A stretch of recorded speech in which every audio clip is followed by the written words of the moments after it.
अस्सलाम वालेकुम। Welcome back to my channel. आज फिर से हाजिर हैं एक इंटरेस्टिंग प्रॉब्लम के साथ। 2 power x plus X is equal to 11। Find out कर लेते हैं x की क्या कीमत है। बज़ाहिर तो ये प्रॉब्लम बहुत आसान लग रहा है कि डायरेक्ट यहाँ पर x की जगह 3 पुट करके तो हमारे पास ये 11 के इक्वल आ सकता है। देखो 2 पावर 3 8 के इक्वल होता है, plus 3 is equal to 11, so 11 is equal to 11। हमारा रिजल्ट 3 जो है ये बिल्कुल 100% ठीक है। लेकिन ये क्वेश्चन हम सॉल्व कैसे करेंगे? हर चीज़ की एक सोल्यूशन होती है, सॉल्व करने का एक मेथड होता है। तो इस क्वेश्चन को सॉल्व कैसे करना होगा, चलिए स्टार्ट कर लेते हैं।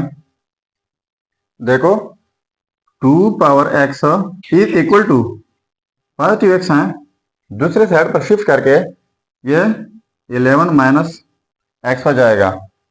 ठीक है, तो बोथ साइड्स मल्टीप्लाई कर लेता हूँ।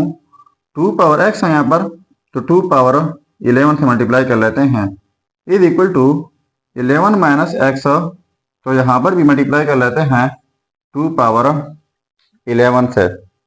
ठीक है, तो 2 power x dot 2 power 11 is equal to 11 minus X into 2 power 11।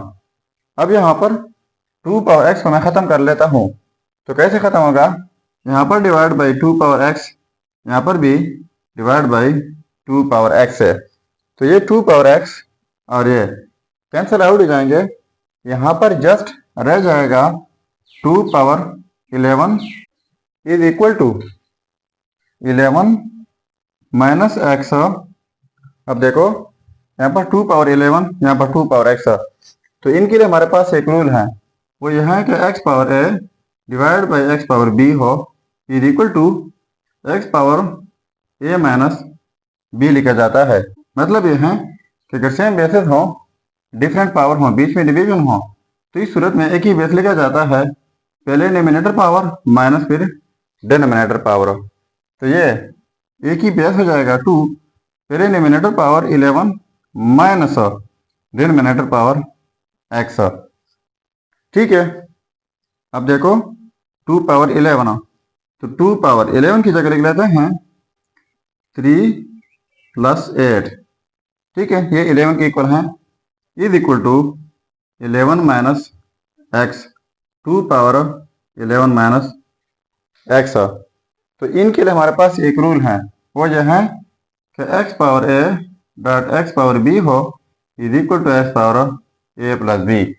मतलब यह है कि अगर सेम बेसिस हो, बीच में प्रोडक्ट हो, तो इस सूरत में एक ही बेस लिखा जाता है और पावर्स ऐड किए जाते हैं।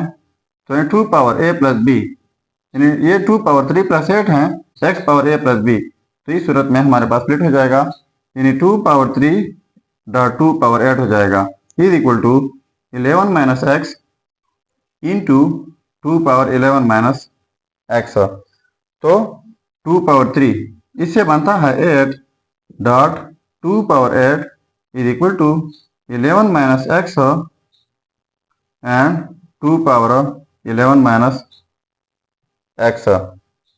ठीक हो गया। अब मैं बोथ साइड्स बेस लेता हूँ 2। ठीक है, यहाँ पर बेस लेता हूँ 2 और यहाँ पर भी बेस लेता हूँ 2, क्योंकि एक रूल है हमारे पास कि a हो और पावर में b हो और a पावर वही b हो is equal to a power c हो डॉट a पावर c। ठीक है, यानी यहाँ पर सेम बेसिस प्रोडक्ट में यहाँ पर जो हो a पावर वही हो और यहाँ पर जो प्रोडक्ट में हो a पावर वही। तो इस सूरत में ये होता है, यानी ये वाला a power b is equal to a power c। ठीक है, तो इनको हम लिख लेते हैं,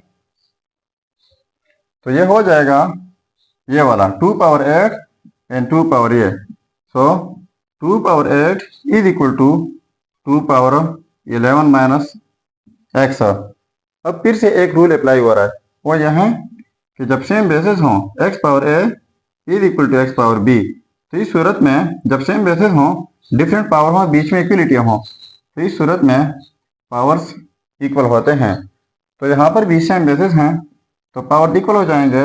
8 is equal to 11 minus x. तो ये पॉजिटिव 8 है, इस साइड पर जाकर ये नेगेटिव 8 हो जाएगा, और ये नेगेटिव एक्स है, इस साइड पर जाकर पॉजिटिव एक्स हो जाएगा, is equal to 11 minus 8। So X is equal to 3। अब देखो ये आ गया हमारे पास result x is equal to 3। पहले मैंने बता दिया कि वाकई हमारा रिजल्ट 3 है, पर सॉल्व करने का तरीका ये ज़रा डिफरेंट होगा। सो ये था हमारा रिजल्ट। अगर चैनल पर नए हैं तो ज़रूर सब्सक्राइब कीजिएगा। मिलते हैं नेक्स्ट वीडियो में। अल्लाह हाफिज़।